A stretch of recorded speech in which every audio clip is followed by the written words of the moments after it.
politics. It's about football. This is a simple game. We're going to run the ball, and we're going to pass the ball. We're just going to play football, really. How good of a football player are you? I just get in and try to spin it. That's all. I just love the game. It really is the best time of the year.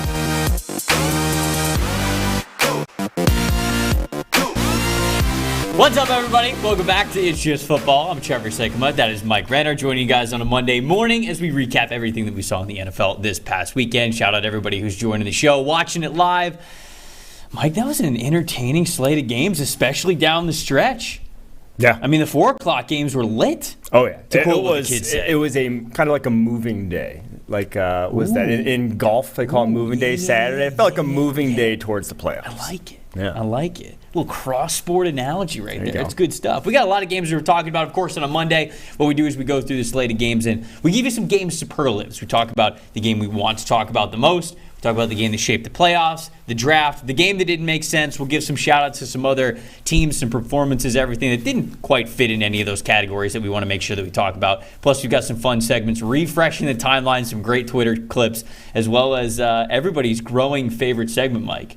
Drip or Skip is back. Oh, Drip or Skip. Drip or Skip is back. We didn't know that we were going to do ones. Drip or Skip today, but some of the tweets that we saw before the 1 o'clock games especially, we knew we had to get it on the schedule. Shout out to our chat champ, Matt, who is our chat champ on Thursday's episode of the show. Got to represent the chat here today as we call out some of the best and our favorite performances that we have so far. Let's get the I almost called it the transfer portal because I was literally just reading the timeline, reading about all the transfer portal people, but the production portal. Let's get the production portal guys into the show.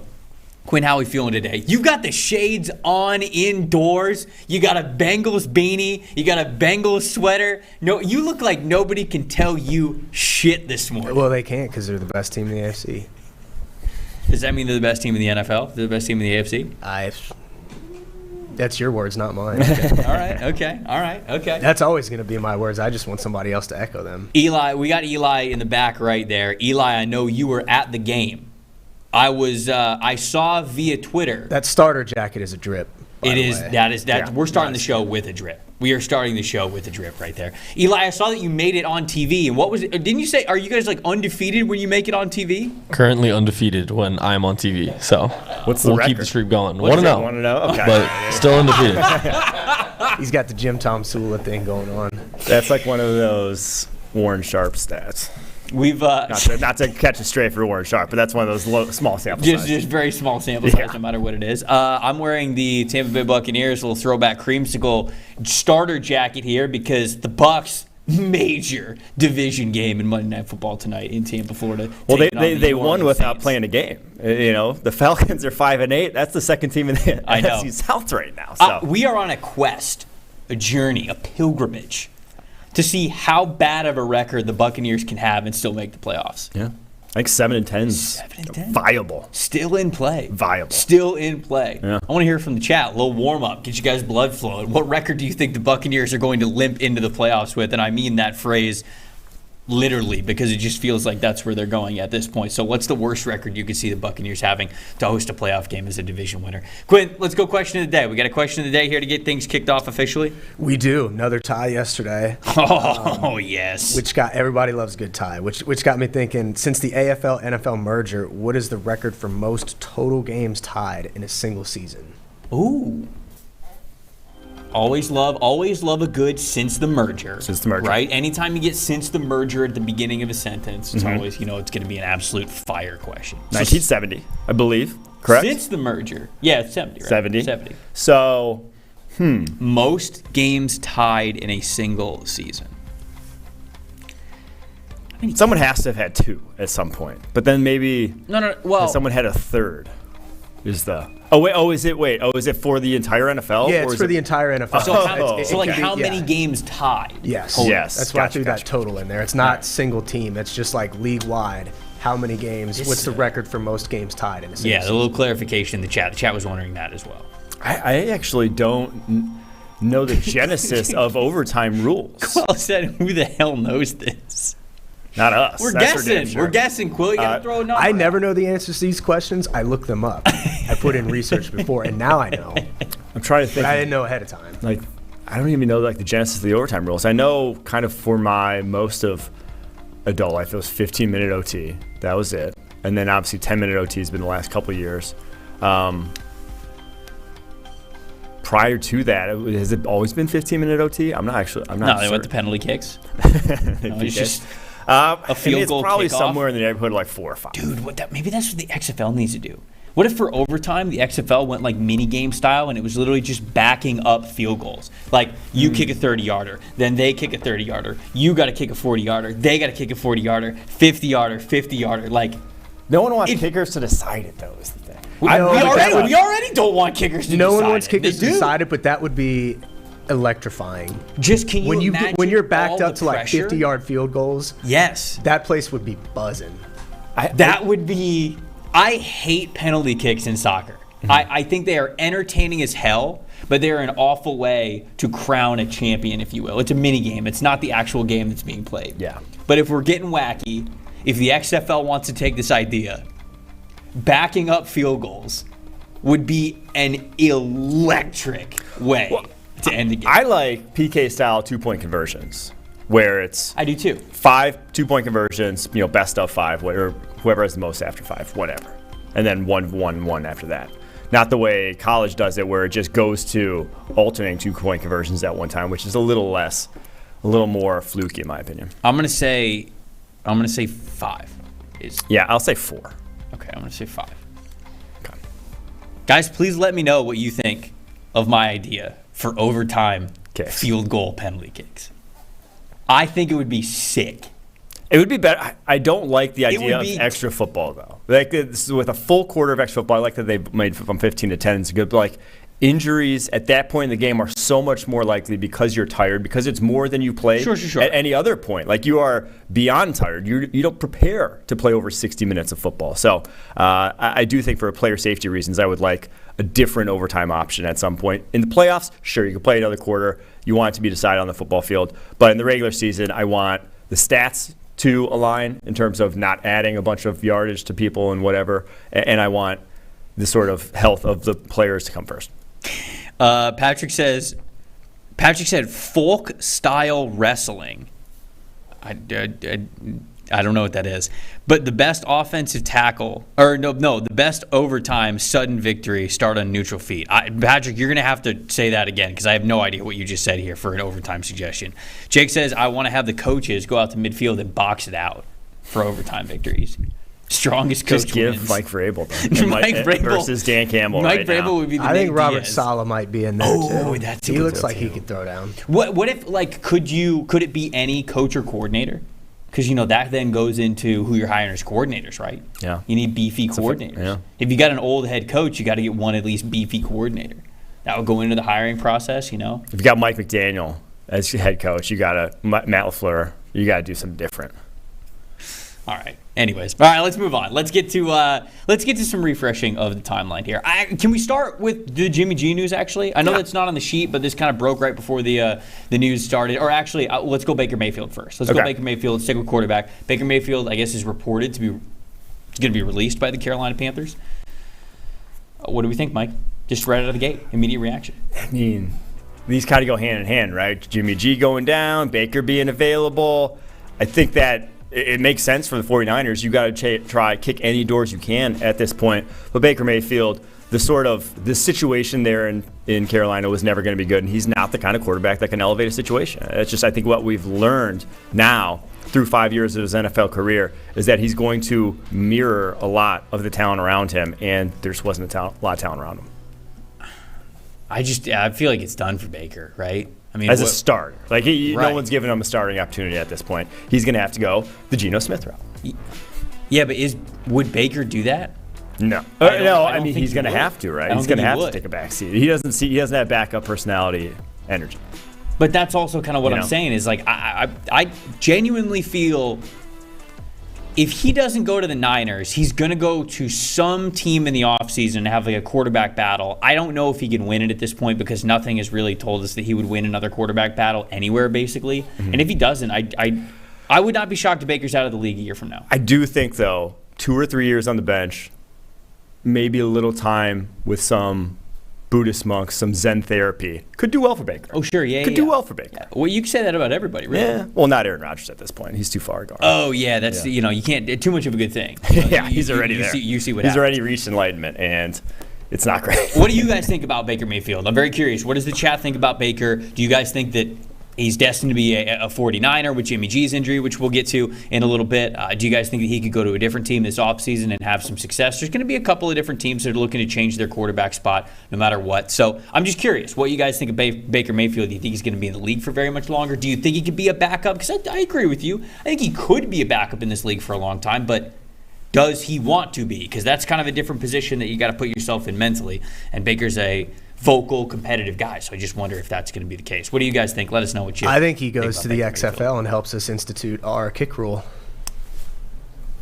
Baker Mayfield could be a hell of an XFL He does quarterback. feel like he'd be a great XFL quarterback, yeah. Like he could be, he'd be a guy that if you're The Rock, you probably are targeting as like, hey, we'll give him a little more money than your run-of-the-mill XFL QB to generate some buzz. I don't hate it. I don't hate that idea. Okay, let's refresh your timeline. Let's get into some of our favorite clips that we saw throughout the day yesterday as the football was unfolding. The first one, speaking of head coaches getting in the action, how about Pete Carroll pregame? I think we got the video here, man, of our guy Pete, the oldest head coach in the NFL, getting absolutely hyped for his team. Sideline getting all fired up. Look at Pete Carroll. Look at Pete. Get in there. He's gnawing on his 12th piece of gum. You know he is. Showed you the Rams sideline. He's just bobbing in there. He's just bobbing with the guy. But that's always seemed like Pete Carroll. Pete Carroll's always seemed like this player guy. But how do we feel about old Pete Carroll right in the middle of the huddle there? If I'm 71 years old with half the energy of Pete Carroll, I'm going to be happy as hell. Yeah, it's a joy to watch a man at that age still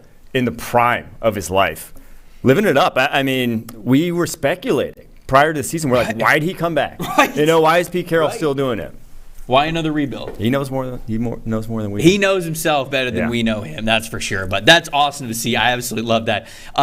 Speaking of other coaches that are, spry, got some energy. Oh, he could win a fight.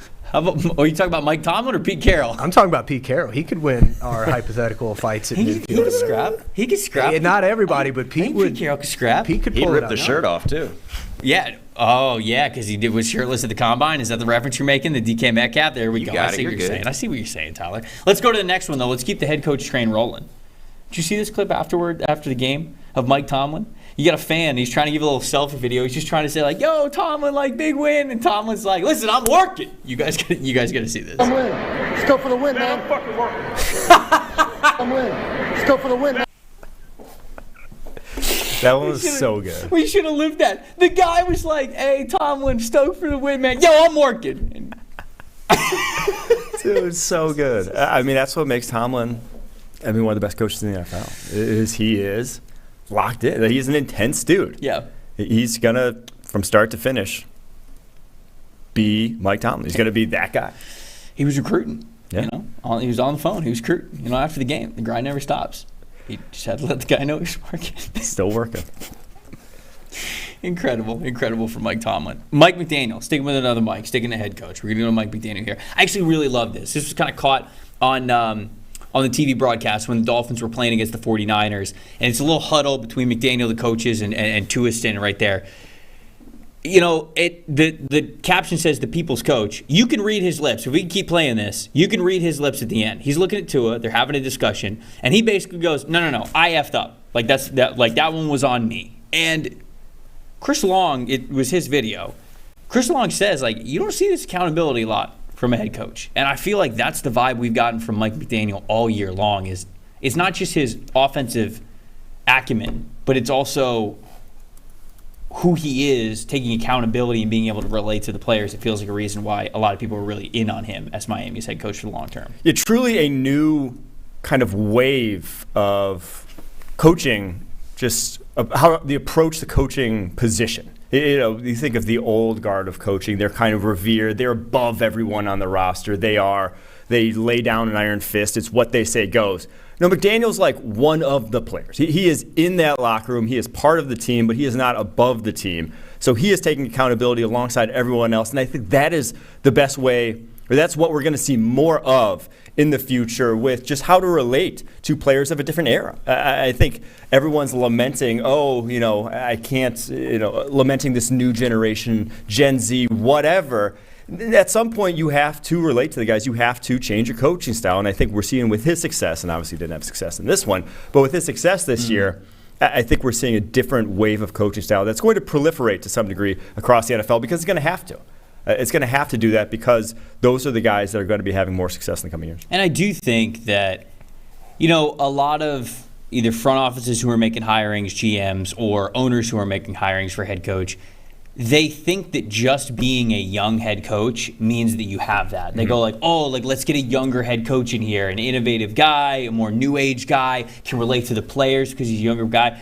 That might all be the case, but it's not always the case for these younger coaches. Well, I mean, Pete Carroll's the same energy, right? Pete Carroll is like we were just talking about Pete Carroll jumping up in the huddle there. That's the same sort of coaching style that you're seeing. And it just goes down to your personality as a coach. Whether you're young or old, taking accountability, having the energy, looking like you enjoy it, getting a culture that players want to be a part of, that they want to believe in. I think that's really important. You see that with Mike McDaniel, and he did that afterwards in the press conference as well, taking a lot of accountability for the loss, saying hey, I learned things from this game that I'm going to get better at, just like I asked the players to get better every single game as well. So last refresh the timeline that we have here. DJ Reed, corner for the New York Jets, said after the game they locked Justin Jefferson up, and Justin Jefferson didn't see the game the same way. Basically, that you can see the quotes right there. DJ Reed said he was in his stuff all game, but he said he got the one on him. Talk about the touchdown that ended up putting the score out of reach for the Jets. Justin Jefferson saw this quote on Twitter, ended up quote tweeting it, said, "Hey, can't talk about being in my stuff if you got safety help. Tell me when your coach is going to be man enough to put you one-on-one against me." I see both sides to this argument, but the tape does say DJ Reed was in his shit all game. He was. Now, it was about 10 routes that they really were going head-to-head, one-on-one, and probably about half of those he had a safety that he was pushing to, whether it's in cover 4 with inside help or cover 2 where a guy rolled over the top. But DJ Reed did get the better of him on those plays for what he was asked to do. I thought DJ Reed played really well, but such a nothing burger type of story where it's Vikes still won, Jets still lost. Who really gives a shit? It was, again, somewhere in the neighborhood of 8 to 10 rounds all game that you actually had this matchup. So I could really not care too much about. Corners and wide receivers talking smack. It tells us all this time. Exactly. I did want to point out that Christian said Mike Renner's got the freshest cut on PFF. So I know. I had to give him some love for that. Thank you. Somebody does appreciate the fresh cut that you're bringing to the table here. Scrolling up a little bit, a lot of people think that Baker Mayfield is destined for the XFL. They like our idea here. Zach Wilson could be joining him. That's what Adam says. With Zach Wilson in the XFL. That would be a lot. XFL does have a chance here to get some pretty good quarterbacks, or at least some notable names. Some names, yeah.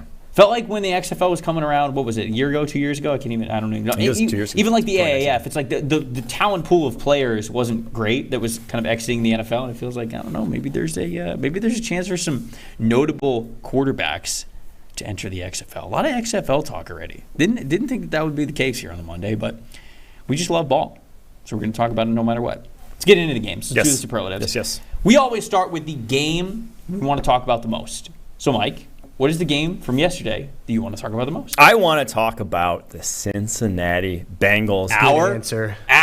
Good answer. At home, taking down the Chiefs yet again. And this one, more so than the previous two, in my opinion at least, was kind of just they were the better team. They looked like the better team from start to finish. Whereas in first couple contests, it's like it took kind of big rallies, big turnarounds, big swings on big plays to really get the Bengals over the hump. This one, it was just Chiefs really couldn't stop them.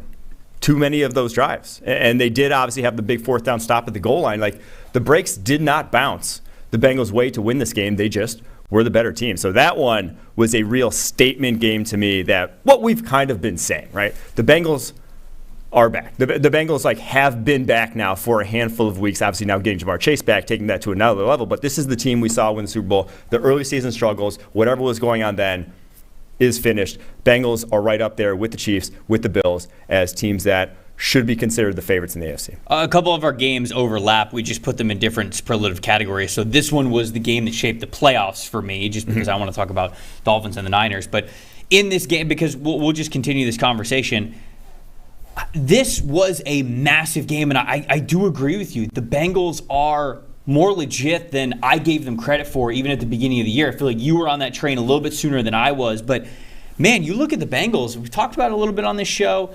I talked about it a little bit on my podcast, NFL Stock Exchange last night. But the Bengals are now one game out of having the 1 seed. Okay? And they have the potential to own every tiebreaker against the teams they're going to be going up against. They already own the tiebreaker against the Chiefs because they just beat them. They already own the tiebreaker against the Dolphins because they beat them earlier this year. They play the Ravens later in this season, so they have a chance to get the tiebreaker there against them, even though they lost. They lost barely against them earlier in the season. And they play the Bills. They have the chance to own all 4 tiebreakers. They're currently 1 game back of the number 1 overall seed. And if you look at the Cincinnati Bengals, look at this at home. Joe Burrow, elite grade at home. Not just this year, but also going back to last year as well. Jamar Chase, elite grade at home. This team is dominant. They are 7-8 in their last home games, and the only loss they have is that throw it out the window, doesn't really matter, clearly an outlier game they had in week 1 against the Steelers this year. Yeah. This team is so legit and so dangerous at home. Not saying they can't win on the road, but this game totally shaped the playoffs for me because you have to now put the Bengals in that tier 1. And if they get the 1 seed, AFC's in trouble here. Yeah. The Bengals have now faced 5 teams currently slated to make the playoffs in the AFC. Titans, Chiefs, Dolphins, Jets, Ravens. 4-1 in those 5 games. That's the sign of a good team. Yeah, is they are beating the loss to teams the that they're going to Ravens. have to beat in the playoffs. Yeah, what was the Ravens? Ravens lost. 1 point loss. Right. I think it was 2 20 to 9. Well, it was 1917, right? Yeah, 2 point loss. I thought it was 1917. sorry. But still, I mean, if they Close play Math the is Ravens at the end of the year in the final Math week of is the for season, yes. if they beat the Ravens, by more They than are, yeah. than 2 points, all of a sudden that's a tiebreaker. They're going to own the tiebreaker because they beat them they beat them worse than they were defeated. So it's just, man, yes. Yeah, Walt in the chat saying, and remember, they started 0-2. This team is one of the most dangerous teams. I would love to see the Bengals versus the 49ers with a healthy Jimmy Garoppolo. I mean, I feel like that game would be incredible. Obviously, we're not going to get that. And that's a little segue into the game that I want to talk about most, which is the Miami Dolphins and the San Francisco 49ers. With Jimmy G, I'd have told you that the Niners are the most dangerous team in the NFC, even with the Philadelphia Eagles. I really would have told you that if these teams end up matching up in the playoffs, it's a coin flip for me. It could go either way. Just depends. The Niners are playing so well. That defense is so suffocating. D'Amico Ryans is in his absolute bag this season that I wouldn't even say that the Eagles are overwhelming favorites at all whatsoever against the Niners. Now, with Brock Purdy quarterback, it is a little bit different. But you see the defensive numbers since they had a really rough showing against the Chiefs in Week 7. After Week 7, up to this point, shutdown, elite, one of the best in the NFL. I think the Patriots are the only team that is cumulatively better than the Niners when it comes to the EPA per play metric, which is a really good metric to measure how well a defense is playing, how well they're playing situationally outside of just common stats that we like to say like yards or points per game. They're playing incredibly well. And the reason why this is the game that I want to talk about the most is because obviously Brock Purdy being in there for Jimmy Garoppolo changes things. But what's your overall opinion on their quarterback position? Baker Mayfield aside, because obviously he's not a 49er yet, even though Twitter feels like he's a 49er.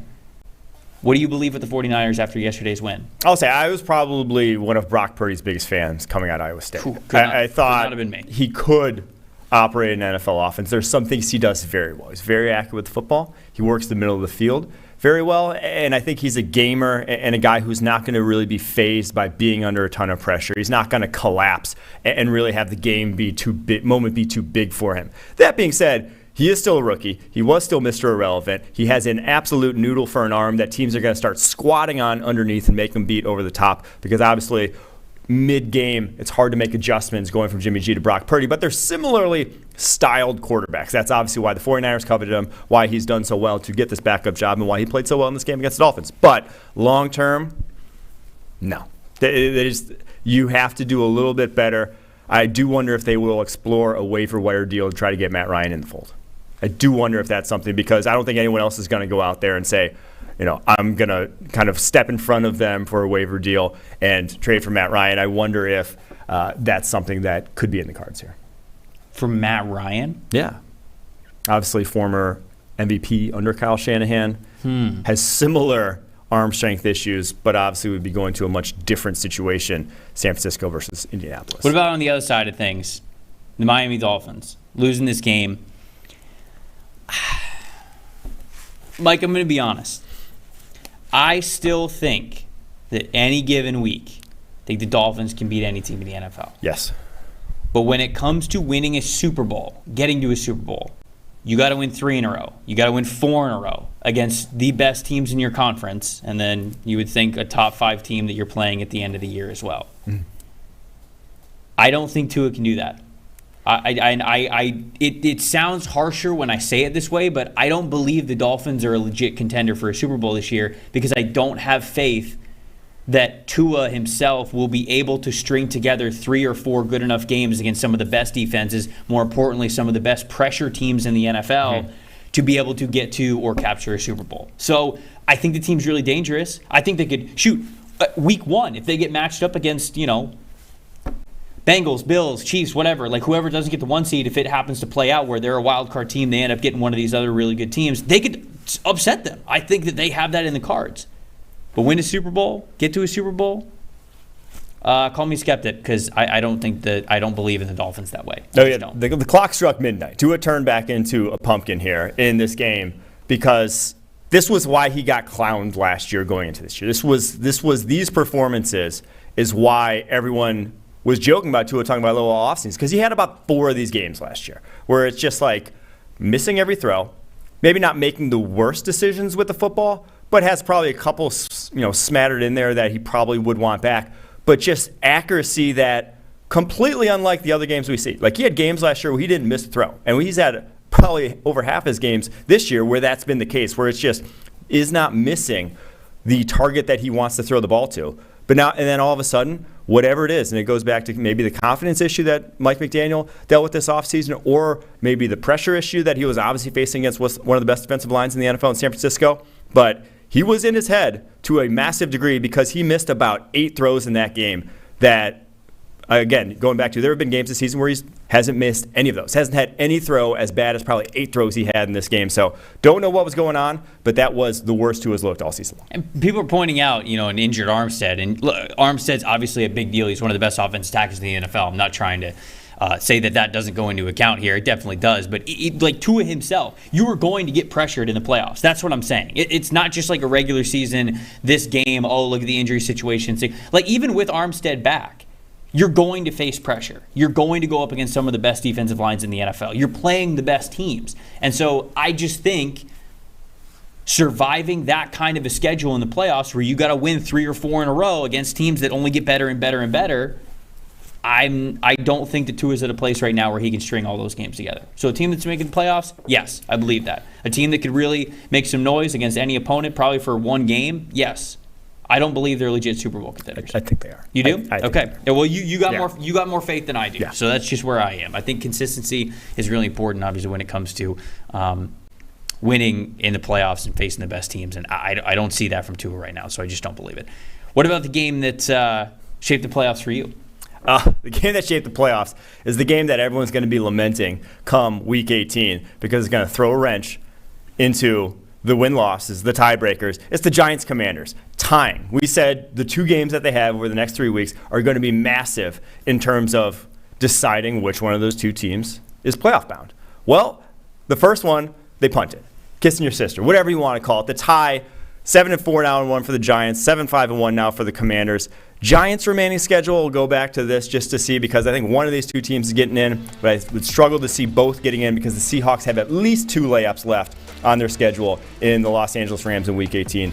And I believe the Panthers coming up this week. So here's the Giants' remaining schedule.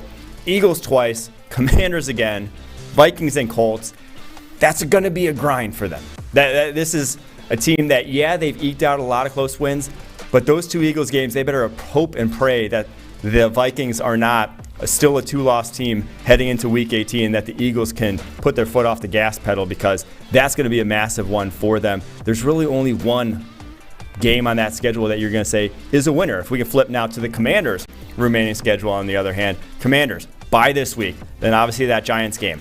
They don't really have an easy go of it either coming into the barn here. You got 49ers, Browns, Cowboys. Very good chance they may not be favored in any of those games, obviously barring Deshaun Watson and how he plays, because he looked like absolute dog shit this past weekend. So both, it's going to come down to the wire, but kind of hilarious that we're talking about these two teams and what are they going to do come playoff time, and the first matchup of the two, really kind of a wet fart. I don't know who's going to get this last one. No. I really do. Like, that's what we were saying last week, too. We're like, man, we can't make heads or tails. And they can't make heads or tails themselves. Right, because they tied it. Now, you look at those schedules.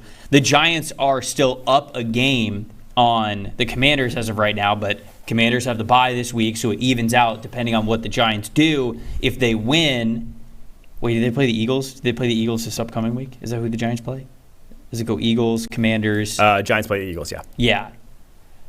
Okay, so they're probably not winning that game. But, like, if they were to beat the Eagles, then all of a sudden you're 2 games up, then I would say, all right, the Giants are probably going to be the team that makes the playoffs. But if they lose, then they're dead even. Then these teams are just dead even. And at that point, I'm probably going to trust the Commander's schedule at that point. There is a scenario where Detroit Lions sneak back into this. Detroit Lions, really? 5-7. They have a little tough go of it heading up here. Vikings this week, Jets, Panthers, Bears, Packers. Easier, I'd say, slate than either the Giants or the Commanders. Like I said, you can chalk up maybe 1 or 2 wins for the Commanders and Giants on the schedule going forward. There's a way that the Lions get to 9-7. And if the Commanders, Giants both finish 8-1, could be getting one of those playoff spots. Still the hottest team in the NFC? Yeah. Lions currently have a 7% chance to make the playoffs. I'm just saying, they could sneak back into it. I mean, I'm glad you threw it out there, though. We got to think about everything. We'll talk about that more when we get to bracketology on Friday. I know we're definitely going to do that for sure. What about the game that shaped the draft? Speaking of the Detroit Lions, this is actually both of our picks here.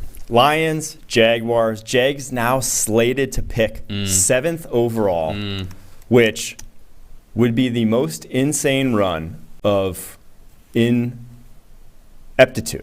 that these eyes have ever seen. Because if that's the case, over the last 15 years, do you know how many times they would have had a top 10 pick over that span? The Jags?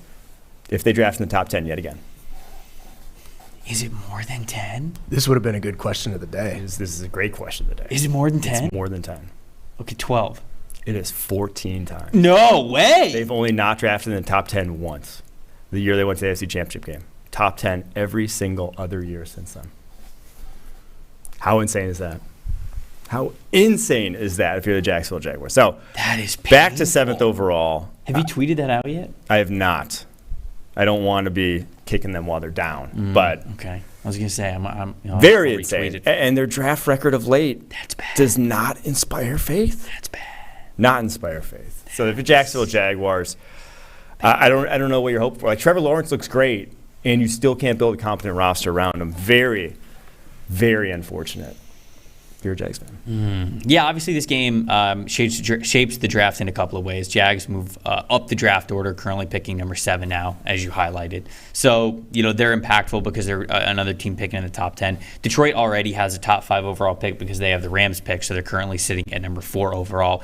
I think this matters for the draft as well because now their actual pick is getting lower in the order. So they're currently picking number 15. A couple of weeks ago, they were picking more towards the top 10. They were a team that had 2 top 10 picks at one point, and so they're just getting a little bit further away from each other, which is okay because you have the higher pick, so it's kind of risk-free in a certain way, but I don't want to get too far into this because I know we're going to talk about it a lot in our Wednesday show as we do when we kind of update the draft order and how the draft looks. But Detroit's in a situation where they might not have to pick quarterback. But if you don't pick a quarterback this year, I think what you want to do if you're Detroit is you probably want to trade back with one of those 2 picks, kind of do what Philly's been able to do and continue to have multiple first-round picks. Yeah. That gets harder to do the more you win games because the further you're going down the order. You probably don't want to trade that pick that's going to be in the top 5 for the Rams because you're probably going to want Will Anderson or Jalen Carter. You need a dominant defensive player. So you're probably not going to want to move back from one of those. You'd be okay moving back from the other one, gaining a first-round pick next year, still picking in the first round this year. It's the second time. It's just a little further down the order. You can get another defensive player. They have 2 second-round picks as well. You can really establish the core of this roster if you end up doing that. And if Jared Goff is terrible next year, move on from him. Get aggressive, move up, go get a quarterback because you still got 2 first-round picks. So that's I'm glad that you touched on the Jags because I want to touch on the Lions then. I think that this game shaped the draft a little bit because it's changing what the Lions might be able to do and how they might approach things, especially with Jared Goff playing fine. Not catastrophic, but fine. Does it mean you have to pick a quarterback this year? Maybe not. I think they would be absolutely crazy to pass up on this quarterback class if they finish with a top 3 pick, which – with the looks of the Los Angeles Rams at this point, they're going to be ending up with a top 3 pick. So, I think they'd be crazy. Yeah. Drew's saying that on NFL.SC I said they were off drafting a QB. I am. I'm getting towards that point. I'm kind of thinking that there is a strategy that makes a lot of sense for them to not have to draft a quarterback. But you see it differently. But, that's why 2 different minds at the table. Makes for interesting debate here. I just think it's a swing for a Super Bowl. But if it's not Bryce Young is kind of what I'm saying. Yeah. If it's not Bryce Young, I'm open to it. You can get to the playoffs with Jared Goff. No doubt in my mind. If they have a chance to pick Bryce Young with that top 5 pick wherever it ends up, I think you go get Bryce Young. You don't think twice about it. But all of a sudden, if it's not Bryce, we're having a conversation. And within that conversation, to me, is maybe not taking a quarterback. What about the game that didn't make sense? Game that didn't make sense, we already highlighted, but I just want to go back and drop this stat. The Dolphins, 49ers, Tua Tagovailoa was 3rd best this entire season in terms of uncatchably off-target throws. He had a 14.5% rate heading into this game, weeks 1 through 12. 3rd best. Deadly accurate. This game, 37.9%. Worse than Deshaun Watson, the first game he's played in over 2 years. It just didn't make sense. After that first play of the game where they ran the RPO that Seth highlighted so well on this show in my stead on the whiteboard a few weeks back, crushed him for a 75-yard touchdown, he missed. He missed open guys. So everyone's going to say, 49ers defense, whatever. Plays were there to be made. Tua did not make them. My game that didn't make sense, I got to highlight the Chargers-Raiders game. Raiders come out victorious in this one on a little bit of a roll now. The Chargers are not. There's a lot of people who are saying... Social media team. Okay. There's a lot of people who are talking about Brandon Staley potentially getting fired. I'm not there yet. I don't think Brandon Staley should get fired. But I do think you really got to think about moving on from both coordinators. Ronaldo Hill, who's their defense coordinator, is his second year as the defensive coordinator, and Joe Lombardi, who is the offense coordinator, who comes out under a lot of fire for the lack of explosive plays, really, and being able to push the ball with a guy like Justin Herbert. Defensive side of things, it's not great. You look at the Chargers, EPA per play metric, I'm going to highlight that again. They're 27th in total EPA per play allowed. They are 25th in EPA per pass allowed, and they're 28th in EPA per rush allowed. This is, quite frankly, one of the worst defenses in the NFL. And you have a defensive head coach who is at the top orchestrating all of this. It's just not a good look, man, especially for how soft they are against the run. You look at the Raiders. There's one blueprint for the Raiders to succeed. One, that's it. It's Josh Jacobs has to run the football well, and then they will complement him with Devontae Adams. And you see their stats and their grades right there. Both of these guys were elite yesterday. And the blueprint could not have been any clearer. This is how you beat this team. And the Chargers just straight up couldn't do it. I don't want to just brush off the injuries because the injuries are rough. You're missing edge one, you're missing CB one, you're missing offensive tackle one. Zion Johnson went out at points of the season. You missed wide receiver one, you missed wide receiver two. And the quarterback's been hurt.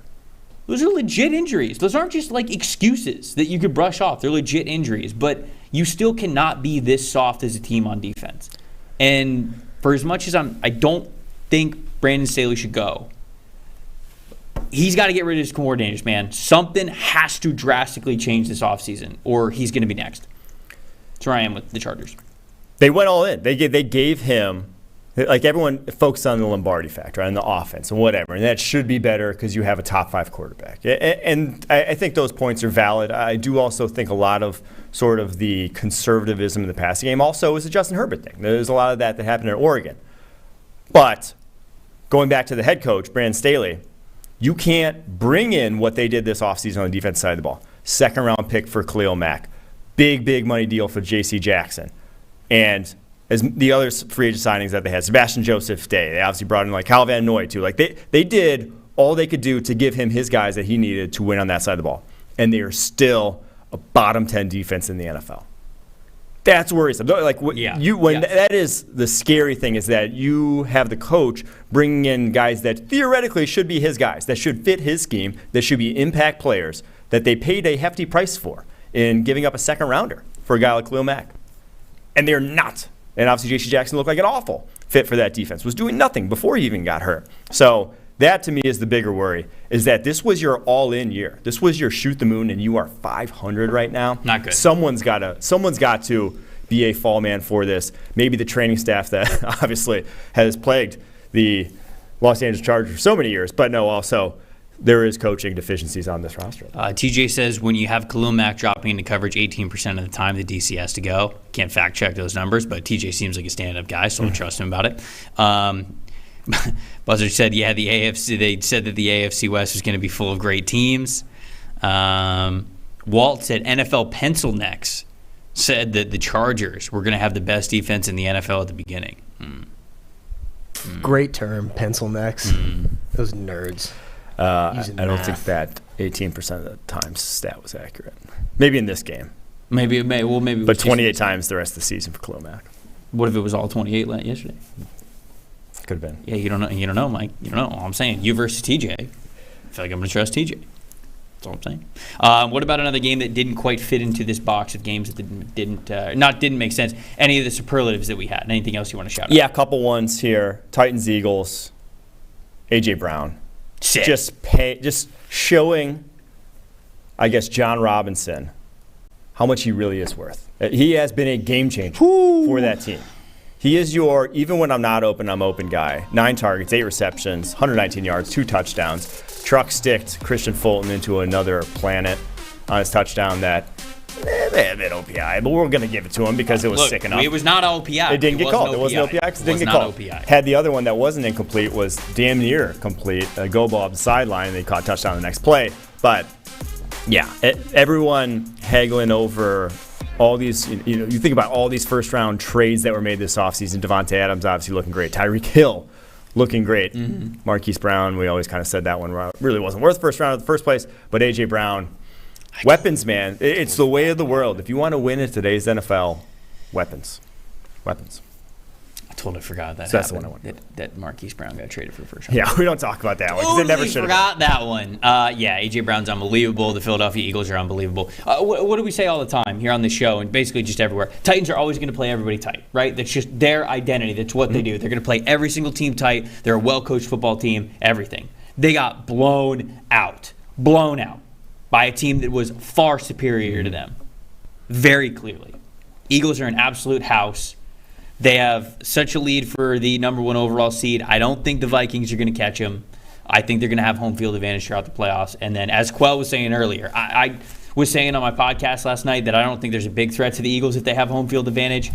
I would have loved to see the Niners go in there with Jimmy G, but obviously that's not possible anymore. So I think if the Eagles get the first round, or I think that if the Eagles get the number 1 overall seed, in my opinion, it's a wrap for the NFC. I think they're going to the Super Bowl just because of how well they've been playing all season, how well they're playing down the stretch. I wanted to highlight Seahawks-Rams. If there was any doubt about it, Geno Smith's the dude. Geno Smith is absolutely the dude, right? Seattle is going to have a top 5 overall pick because of Denver this year. They currently have the number 3 overall pick. And anytime you're that high, think to yourself, maybe quarterback. Quarterback could be on the table here, right? I mean, like, this is Geno Smith's first year. No, this is the dude. This is not a feel-good story anymore. It's a legit story. His second half, you see those numbers right there. Geno's second half was awesome. Some monster big-time throws. Had 2 big-time throws, no turnover-worthy plays. 84% adjusted completion percentage. 238 total passing yards. He was a stud. And Geno is a stud when you want him to be. Under pressure, down the stretch, in the clutch, on third downs, in the red zone. Geno shows up in all of those areas. That's quarterback you pay. That's quarterback you keep. He's your guy moving forward. Yep. That's it. Wanted to just make sure that I reiterated that. Can I highlight one more thing? Just one minor thing. You can do it. And it's the Browns-Texans game. Deshaun Watson, obviously, a massive story comeback. First game in 2 years. He sucked. Awful. Legitimately very bad. And now, again, first game in 2 years, whatnot. But I do think there is a world in which, or there's a future in which he's not the guy that we saw in Houston because of the mental aspect of it. Like, he went, 24 years of his life, 25 years of his life, completely unchallenged, always the guy, like, confidence through the roof. That's impossible after being publicly made, a pariah in the public eye. Anywhere he goes, that hangs over his head. Everyone knows that. In a football game, it's akin to the confidence aspect if you watch the Manti Te'o documentary and how much that mentally affected him playing the game of football. It's impossible to avoid those two situations unless you are, like a psychopath, which I'm not putting that possibility to rest either. But Deshaun Watson, I think there is a chance that you're seeing a different player or may see a different player here in Cleveland than we ever saw the years before. That's a good note. Williams said no Denver and Ravens recap. That game made total sense. I mean, that was insane. That was brutal. Again, I'm almost never an advocate of firing a guy after the first year. There's just no. But I think you have to. Well, even if it is Russ's fault, it's like. You know what I talked about? I talked about this on my pod last night. I went into a little bit of a rant, and I was like, if you're Denver, because you still have a first-round pick. Denver doesn't have their original one, which is going to be in the top 5, but they do still have a first-round pick because of the Bradley Chubb trade. I was like, they should draft a quarterback. They should draft a quarterback in the first round because Russ looks that incompetent. And he looked bad last year. He looks worse this year. And then I looked up Russell Wilson's contract. And holy God, it's not even, you can't even entertain moving on from this guy for 3 years. You can't even entertain it. Mm-hmm. He's over $100 million dead cap next year. He's $85 million dead cap the year after that. And he's $50 million dead cap the year after that. Who signed this deal? And not only who signed this, there was no impetus for them, right? He had multiple years left on his deal. It was like a sign of good faith that they gave this to him. They're like, let's buy it now because if we wait, we could have, a problem on our hands. I was worried because when he came back from that thumb injury, second half of last year, this was the guy we saw. This was the quarterback that played post-thumb injury in Seattle last season. He was not good. So it's probably not, it's not the thumb at this point, but it's also was not worth trying to buy low on the market at this point to get him a new deal with all the risk that was going into the decision with a new situation, with a new head coach, with how he looked last season. They're going to pay for it. We always rank which fan base is in maybe the worst situation in terms of long-term winning. Mm-hmm. Broncos are getting close to that because if this isn't going to turn around, and I get that the defense is awesome. It takes only an average offense, and this team would be easily in the playoffs. But I don't see an average offense walk through that door anytime soon. It's tough. And if they lose to Giro Evero, their defensive coordinator, which they could. I mean, he's just becoming one of the best defensive minds in the NFL if he's not already. Then all of a sudden you start to lose the effectiveness on that side of the ball. It could get real ugly for Denver real quick. Let's get into some drip or skip. We said that we were going to get to it. End of the show. I think this is a really great way to end the show. This is a fun segment that Mike and I have where two people who don't really know a ton about fashion judge and rank NFL players walking in based solely off fashion. So let's get to it. Who's the first drip or skip that we have today? Can we see, what do we got? Who else would it be? Ooh. See, this is why they won. The early season fits, you remember? The early season fits were rough. The flower suit, no. That's classic. That's clean. That's a killer right there. That's an MVP fit. Yeah. Man, I'm all for this. Joe Burrow wears some weird stuff pregame. You're right. But that's an absolute drip. Drip. No, there's not even any debate. If any of you say skip to this. Christian said drop, and I need a clarification. Did you mean drip? I think he meant drop dead gorgeous. He corrected himself. He meant drip. All right. Okay, Christian. I'm not gonna lie, but a quick aside before we go to this next one, I have been debating on like getting a maroon suit like that, and I was like, is that too much? I'm absolutely getting a maroon suit. I'm all about it. 100%. No, maroon's a good color of a suit. Maroon's a good. Now you gotta walk with your chest up. You know, like you have to have confidence when you wear an all maroon suit like that. But you can do it. I believe in it. I believe in Joe Burrow. I believe in Quinn. I believe in everybody out there. Go buy a maroon suit. All right, who's next? Who do we got next? This is Pat Mahomes. Ooh, that's a sharp-looking suit too. What are those glasses though? Ooh, the accessories are. What are the glasses? Suit primo. Looks like he's going into job at Goldman Sachs in the 80s. Yeah, you know, it's perfect. Yes.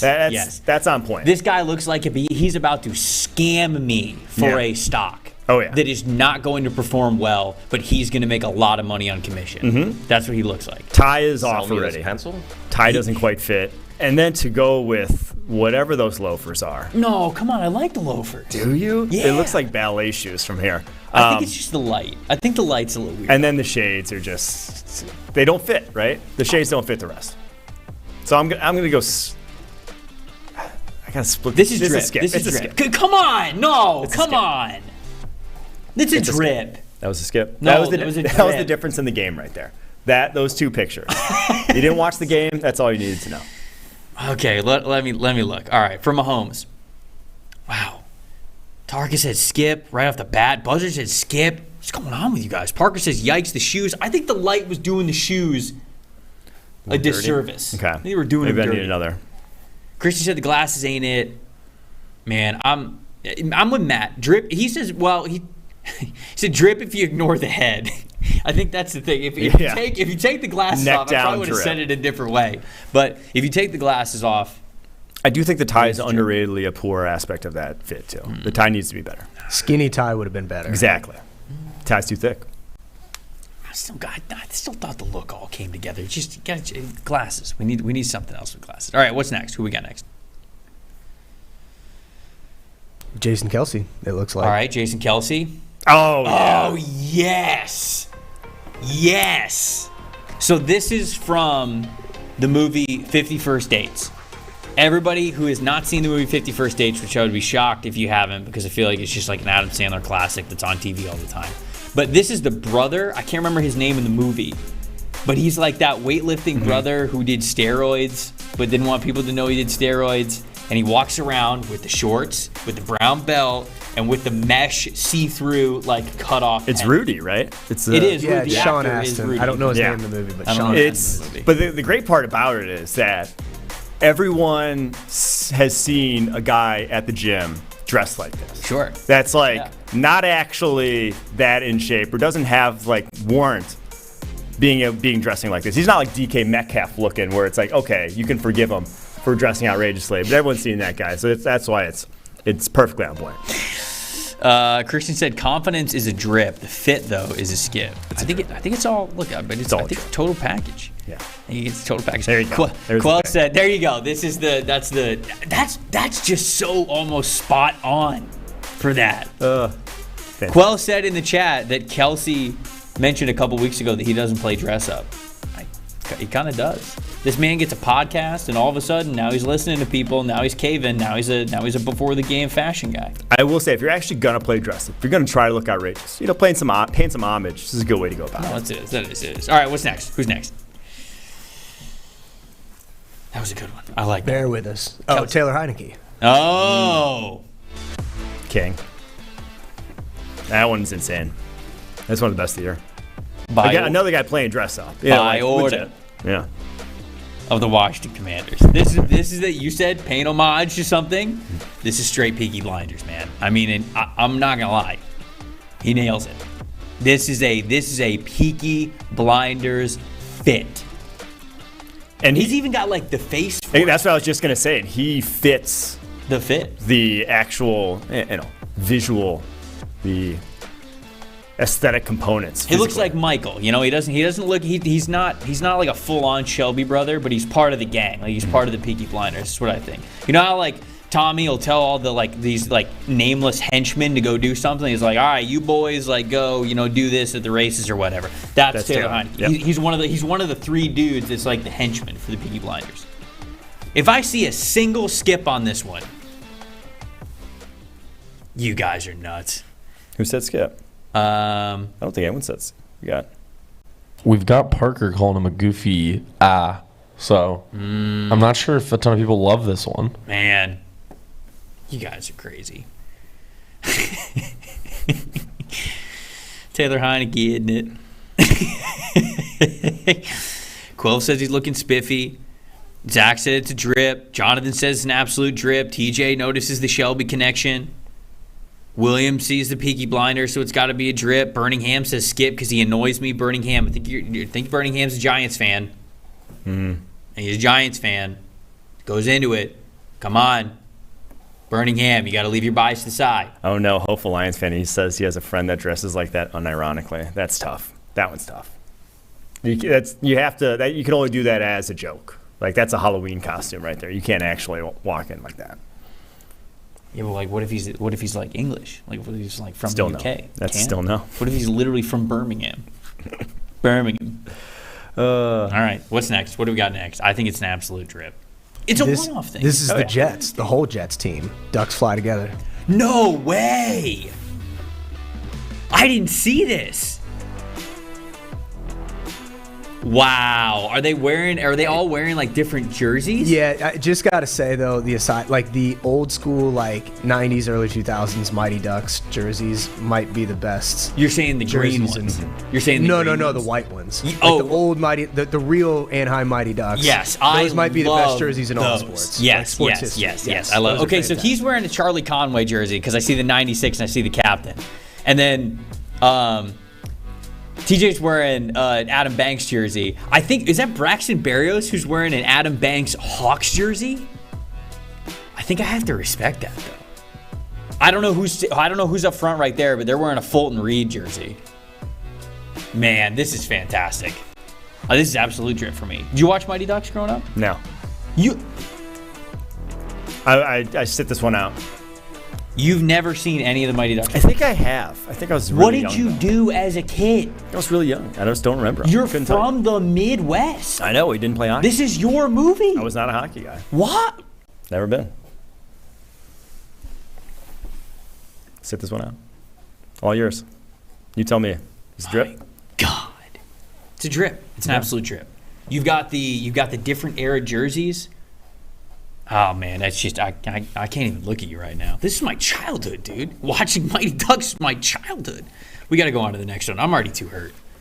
What's the next one? 2 left. Next one's Brian Dable. Okay. All right, so just classic starter jacket. I mean, I have to say drip just because I'm wearing a starter jacket. But thoughts? Oh, yeah. I mean, it's clean. It's clean. That's probably half a New York Stadium right there, looking like that. He does have big time fat guy swag. He does. That's a He pulls it together right. Well, I mean, he's big bone.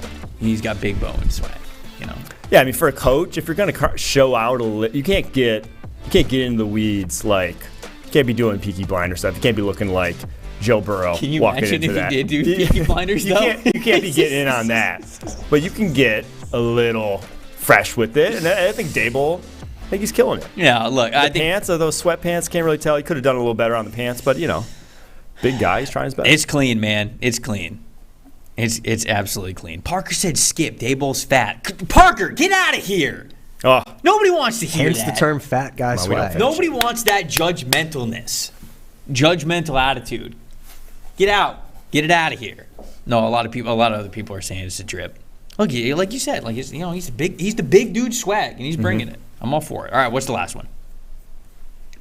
Last one is Lazard. Alan Lazard. Oof. It that's like a Teenage Mutant Ninja Turtle. It is. Is it?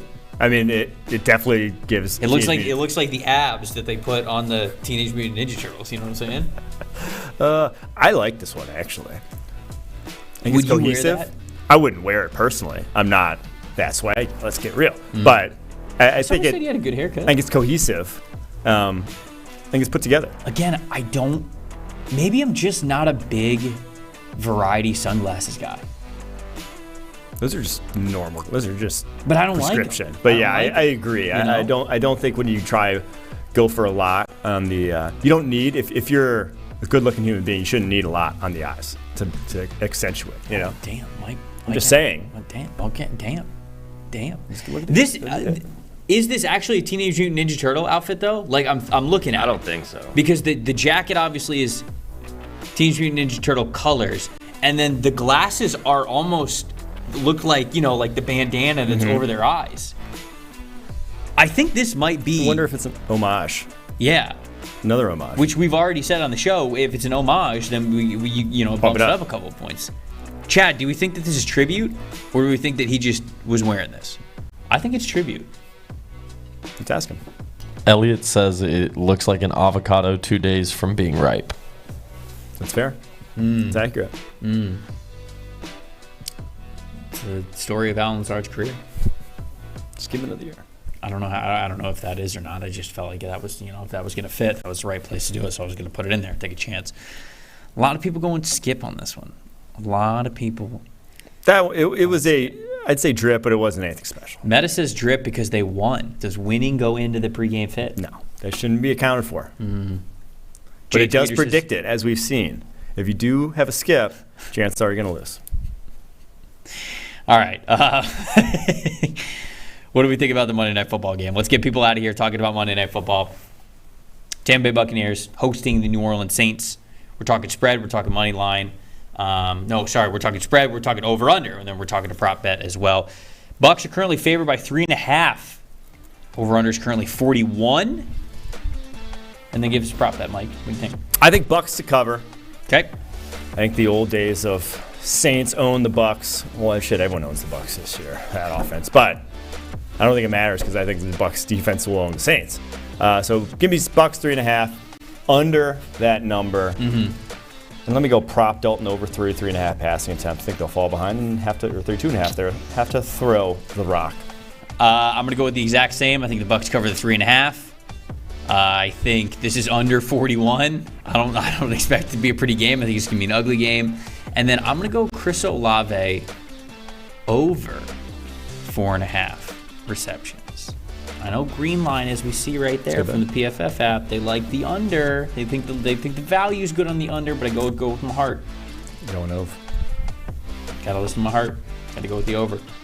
I think if the Saints are going to stay in this game at all whatsoever, it's going to be through Chris Olave. Yeah, ours are in a similar vein of. Yeah, and he's going to get more than 5 receptions. Let's get an answer to the trivia question of the day. Since the merger, what year contains the most ties? Or what's the record for what is the record for most ties in a single year? 4. 5. Final answer? Final answer. It's 2. 7 4 times, 86, 97, 2016, 2018. Obviously this year. Do we think we'll break the record? That's it. I mean, still a lot of ball left to be played. Yeah. A tie is difficult. Yeah. We should. Man. Only 2? Did anybody guess 2? Only 2. I thought it would be more than that too, just because it seems like there are a lot of ties. I don't think anybody went that low with their guesses. Most of them were pretty high. They were like 5, 6, 7 were the most common. Hopeful Lions fan said Trevor's drip will be the difference in the game tonight. Bucs cover. Let's go, baby. The road to 7-10 for the division stands. I want it. Love to see that. You absolutely love to see that. They do need they do need to at least win this game though. I'm not looking for them to drop a game against the New Orleans Saints. So I'm all for all the good vibes in the chat that we could possibly get here. All right, chat champ on the day. Chat champ is Nicho. He had a good zinger. He said, Broncos country, let's hide. Ooh. He made us laugh back here. That's good. So good job, Nicho. It's good. It's good. Keep him Chat champ is Nicho. I'm also giving chat champ to Stone Rochelle. Stone Rochelle, not with PFF anymore, but always a member of It's Just Football. He was very integral in this. Honorary forever. Honorary forever, chat champ, was very integral in this show, even getting off the ground. So, Stone, we definitely miss you, buddy. But, of course, the best days are ahead for you. We definitely know that. For Trevor Sikkema, for Mike Renner, for everybody in the production portal, thank you guys so much for watching It's Just Football. Enjoy Monday Night Football. We're going to be back right here tomorrow to talk about that, talk about Dogs of the Week, talk about all your favorite things. We'll see you guys then. So not about politics. It's about football. This is a simple game. We're going to run the ball, and we're going to pass the ball. He's just going to play football, really. How good of a football player are you? I just get in and try to spin it. That's all. I just love the game. It really is the best time of the year.